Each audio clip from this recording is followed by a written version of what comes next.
Finalmente estamos aqui e hoje uma curiosidade que bomba no consultório. Carol, Gi, eu como carne, mas meu exame de B12 só dá baixo.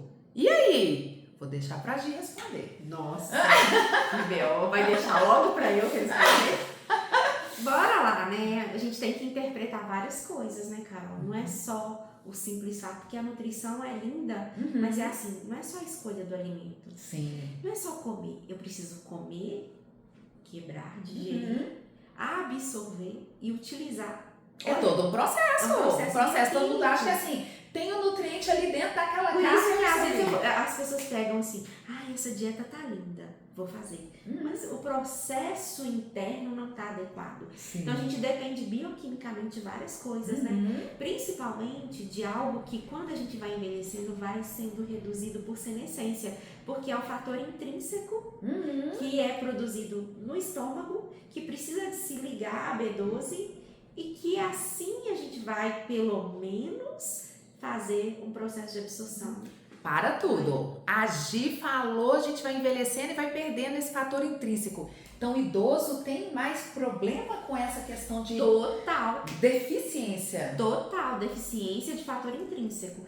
Tanto que meus pacientes idosos, eu suplemento gotinha sublingual para ver se a absorção sublingual eu evito efeito de primeira passagem. Não tem que metabolizar no fígado.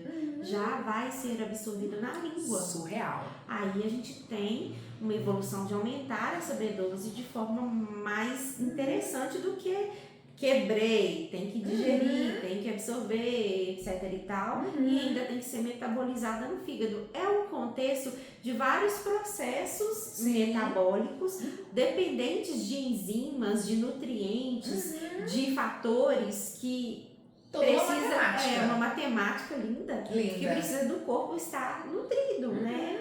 E entender isso. Além de que, se a gente falar sobre intestino, se o intestino estiver ruim, a gente tem ainda mais E quem não tá com o intestino ruim? Quem não tá com absorver. algum problema? Não, eu não vou nem falar sobre o intestino. Chega aqui muito no consultório da Gi também, a família Prazol, muita gente tomando remédio porque tá com azia, com queimação, seja por nervoso, seja porque brigou com o chefe, seja por dor mesmo. E aí, Gi? B12 não absorve. Não absorve, então não adianta a pessoa comer carne porque tá tomando a família Prazol e não vai absorver. Então, se tem algum problema de intestino, de estômago, desiste. Desiste, tem que suplementar. Tem que suplementar e tem que suplementar via oral, na língua, sublingual. Então, comprimidinho. Quer dizer, via oral eu falei errado, né? Que a gente Sublingual. sublingual, que eu quis dizer que a gente pode fazer injetável também, B12, né? Pra subir rápido esse estoque, pode se fazer injetável. Esse é um ponto polêmico que eu quero conversar com vocês a respeito da B12 injetável. Mas antes disso, vamos conversar sobre os níveis. O que você considera uma vitamina B12 boa? O paciente chegou para você com exame. O que você considera bom? Achar uma vitamina B12 boa hoje, né? Não sei pra você, mas pra mim tem sido péssima. Acima de 600, 500, 600 é, pra mim, assim, tá considerável normal num teto de 1000. Sim. Meu teto é de 1000, tá dentro de níveis bons de B12. Super concordo com a Gi. E grande parte que a gente pega, que a gente estava até conversando aqui antes, no consultório é 240, 300, 300 e pouquinho. E inclusive vários pacientes vêm com o que o médico já viu o exame e não falou nada. E coloca como 300 o normal. Gente, não é normal. Então eu concordo com a Gi. Entre 600 a 1000. Carol, mas por que não é normal? O que pode provocar uma B12 baixa? Só joga pra Gi. Eu vou falar o primeiro aqui. Eu vou falar o primeiro, você fala o segundo. Formigamento. Meus pacientes chegam cheios de formigamento de cãibra. Continua, Gi. E aí eu tenho um caso familiar de uma pessoa da minha família que teve um comprometimento com vitamina B12 e na verdade, assim, a gente até brincava porque ela chegava, a gente morava perto, ela ia da casa dela pra minha casa, era coisa de, sei lá, 50 passos, de tão pertinho que era. Aí ela chegava na minha casa, isso eu era jovem, adolescente, só com um chinelo. Meu Deus! Ela não sentiu que perdeu o outro no caminho. ela tinha diabetes, e aí ela, diabetes tipo 1, usava insulina dependente, e aí, o que aconteceu? Essa locomoção foi ficando prejudicada, ela adoeceu, ela internou, descompensou a insulina, foi parar no CTI. E aí na UTI os médicos não descobriam, chamaram a família, ela ficou meio que desenganada, chamou a família, ela não responde a tratamento, e aí... Seríssimo! E aí um residente, ela ficou mais de um mês internada, assim, entrou em coma. Um residente descobriu que a B12 dela estava abaixo de 100. Meu Deus, estava um vegetal. E aí na hora que começaram a fazer a utilização da B12 injetável, ela começou a reagir.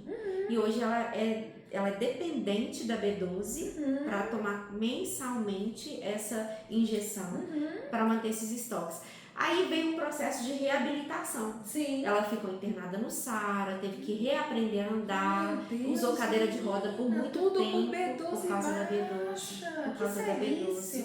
Então, coisa que a gente não sabe, é praticamente irreversível uma deficiência de B12 sem apresentar, sem ter quem identifique. Sim. Hoje ela só anda com ajuda. E ela era uma moça normal. Ou seja, dá para vocês perceberem como que a B12 é importante também na concentração e memória, cognição, toda essa parte de sistema nervoso, na questão de um tipo específico de anemia, que é a megaloblástica. Então, olha a importância da B12. Agora, a Gi falou da injeção. Eu quero conversar sobre isso, que a gente também estava conversando aqui, porque a gente falou para vocês de ficar lá no exame de 600 a 1.000. Tem pacientes que chegam aqui já com B12 de 800, mas hoje em dia tem vários tratamentos de soroterapia, que você vai para uma clínica e você recebe a injeção com a B12, né? Então, uma B12 injetável. A gente falou desse injetável nesse baixíssimo nível, mas tem pacientes que já tem ela no 800 e tem profissionais de saúde colocando ela perto de 2.000. Gi, você falou da deficiência, mas e a superdosagem? Também, tudo é os extremos, né? A gente não pode ter nem muito baixo nem muito alto. A gente vai ter comprometimentos também quando ela estiver em altas doses. E aí, assim, é muito, pelo menos pra mim, né, Carol? Assim, o meu público geralmente vem com ela mais baixa, já é uma expectativa minha. Quando tá nos normaizinhos, ok, sim, né? Sinal que aquele corpo tá menos inflamado, o intestino tá mais propício para absorção. Só que aí, quando chega pra mim acima de 1.000, a primeira coisa que eu interrogo é suplementação. Tá suplementando? Porque se não tiver, a gente começa a suspeitar de várias coisas, inclusive câncer, né? Sim. Porque o câncer dá uma alta atividade e ele gera um aumento dessa vitamina B12. A gente começa a suspeitar. Então não é normal ela estar muito alta acima. Porque a gente precisa entender metabolicamente o que está acontecendo nesse organismo. Sim. Se não é suplementação, porque na hora que a gente tira o suplemento, ela regulariza, ela volta aos estoques normais. Significativamente. E aí é um risco, tipo, hoje a oferta de injetáveis é muito grande. E prejudica esse diagnóstico, é isso que você está falando. E às vezes o paciente vai no momento da emoção. Ele tá ali, ele vai receber um injetável, você vai ficar top, Será que precisa? Exatamente. Será que teve um exame antes que avaliou? Ou não? Será que está sendo feito só no calor da emoção? Exato. Do calor da emoção e do ganhar dinheiro? Também, né? Do ganhar dinheiro, porque é complicado, gente. Eu tive uma paciente que ela é esse exemplo, que ela já estava no 800 e eu falei pra ela, não toma. Ela foi numa clínica e falaram pra ela tomar e eu falei, não toma que você vai ter problema. Ela tomou e parou no hospital. Ela teve problema gástrico pesadíssimo e teve um problema neurológico pesadíssimo. Então tome cuidado tanto com a deficiência como a superdosagem. Agora a suplementação, a quantidade, aí é individual, depende da gente analisar o exame, analisar todo o seu processo inflamatório, consertar essa inflamação também para que você trabalhe bem todo esse mecanismo. Então, por isso que é uma reeducação individualizada. Não adianta seguir dieta já o molde pronto, porque cada um está no seu processo, uma inflamação, e aí vem a base é a dieta e a suplementação adequada. E a cada quanto tempo você normalmente pede o exame para olhar essa vitamina B12? Geralmente, se ela tá em níveis um pouco mais baixos, eu vou suplementar no normal mesmo, junto com outras coisas que o paciente me apresentou de deficiência, eu vou corrigir. Esse exame, ele entra geralmente no check-up geral, a cada 3, 4 meses que eu tô pedindo exames, eu vou ver o que melhorou dentro desse período, diante da suplementação que eu fiz. Casos raríssimos eu vou pedir menos do que isso, 2 meses, mas assim, eu acredito que eu nem nunca pedi menos do que para avaliar se estava muito severo. Porque se estiver muito severo, a gente vai pedir até para fazer injetável, né? Aí a gente vai fazer um relatório, indicar, pedir para o médico avaliar e sugerir uma forma injetável para ver se sobe esses estoques. Sim. Então, assim, o olhar ele tem que ser individual, porque, na verdade, Carol, é isso que eu acho que tem que ficar muito claro. Se a sua vitamina B12 está baixa, nem sempre é por falta de ingestão oral.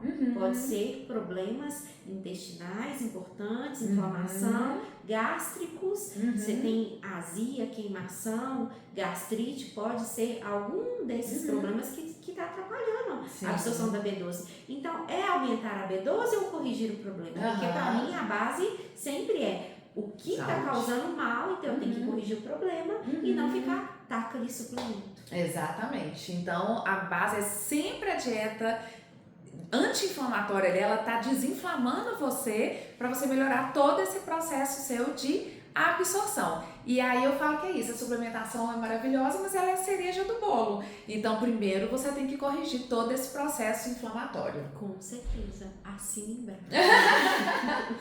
Amaram, amores? Eu amei esse bate-papo e a gente só continua aqui, é só um bate-papo legal. Tem alguma dúvida? Deixa aqui embaixo pra gente, seja da B12 ou algum tema que você quer que as especialistas conversem. Tô amando. Um beijo. Até o próximo episódio. Tchau.